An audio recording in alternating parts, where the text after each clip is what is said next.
Palagi na lang po ba ang pirito ang ginagawa mo sa longganisa?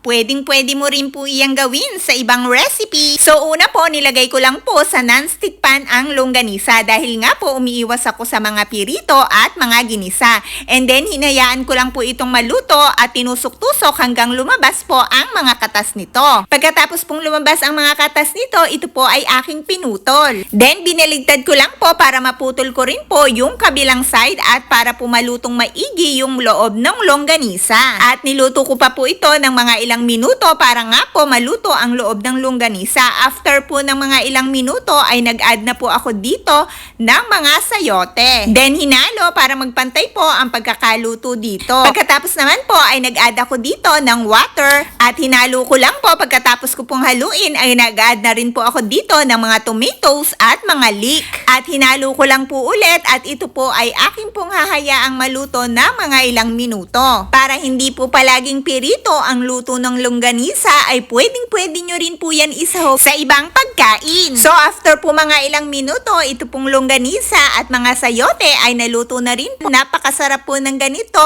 Yung sabaw po niya ay talagang malasang malasa dahil po yung longganisa ay malasa. At alam naman din po natin na ang sayote ay napakasarap lalo na po sa tinola. So kahit po ilagay mo yan kahit sa ang anong karne ay masarap din po talaga. Kaya po nang pinag-combine ko itong longganisa at sayote at iba pang mga ingredients talaga pong malasa. Sabaw pa lang ay ulam na. At may benefits din po ang sayote. Ang sayote po ay napakaganda sa ating heart health. Dahil po ayon sa pag-aaral na discover po nila na ang sayote ay may potent phytochemical can lower blood pressure and increase blood flow. At maganda din po ang tulong nito sa mga may high blood at sa mataas ang sugar. Dahil mababa po ito sa carbohydrates at napakataas po nito sa fiber. A nutritional combination that can help you maintain healthy blood sugar levels. At cancer preventer din po ito. In general, the consumption of vegetable and fruits are linked to lower risk of developing cancer. As a fruit, sayote may help to prevent cancer formation in the body. Kaya po, madalas kong sinasabi sa aking video na kung hindi ka po kumakain ng mga gulay,